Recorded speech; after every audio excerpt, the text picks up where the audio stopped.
Là, c'est moi, Samuel, 24 ans, étudiant. Je mesure 1m82 pour 80 kg de muscles. Je suis sportif, drôle, rêveur, amoureux. Vanessa. On vivait ensemble depuis 3 mois. On s'était installé dans un 2 pièces parisien, petit et cher.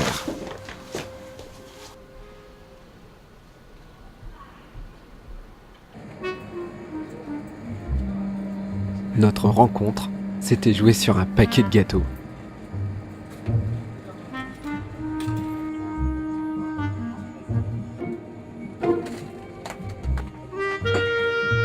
Elle est drôle, belle, brillante, passionnée.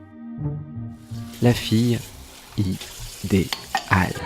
Pour le reste, ma vie se compose de fêtes étudiantes, d'examens, de soirées entre amis, de repas romantiques, de soirées télé, de Vanessa, de travail, de moments de tendresse, de courses, de moments d'absence, d'intense concentration, de partage, toujours de Vanessa, de conflits, d'inspiration ou pas, de ridicule, de grande cuisine, de lecture, de tout, de rien, enfin de Vanessa.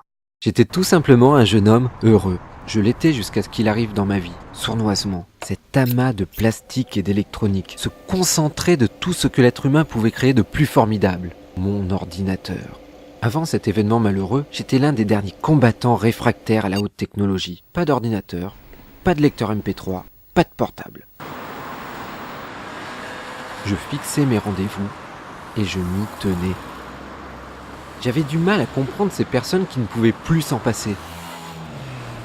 Je préférais voir mes amis plutôt que de leur téléphoner.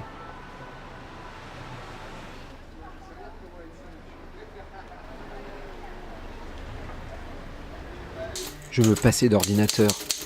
Je savais m'occuper. Je rédigeais mes devoirs sur une vieille machine à écrire. Tour à tour, écrivain ou journaliste. Je préférais les bibliothèques aux recherches sur Internet. Ces lieux où régnait le silence et le savoir.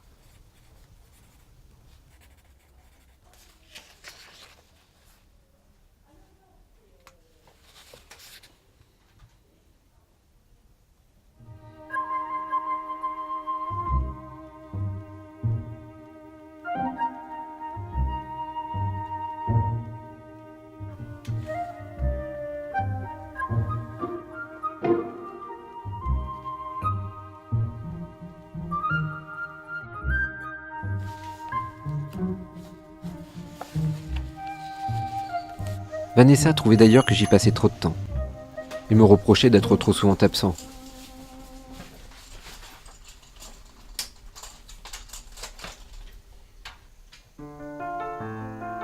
Pour mon anniversaire, elle m'avait donc offert un ordinateur. Au départ réticent à son utilisation, j'avais fini par céder. J'avais d'abord commencé à l'utiliser pour mes travaux scolaires, remplaçant petit à petit la bibliothèque et les jolies filles qui s'y trouvaient.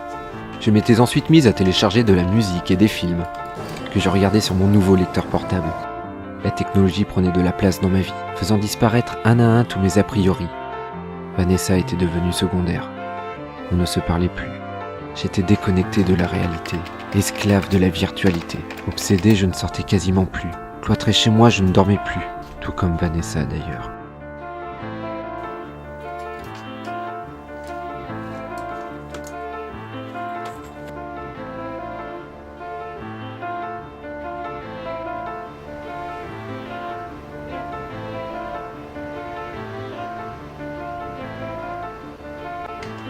J'étais comme ma machine, un corps sans âme.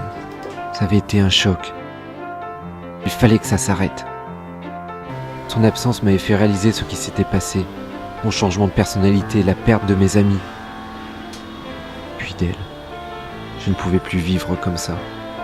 C'en était trop. Il n'y avait qu'une solution.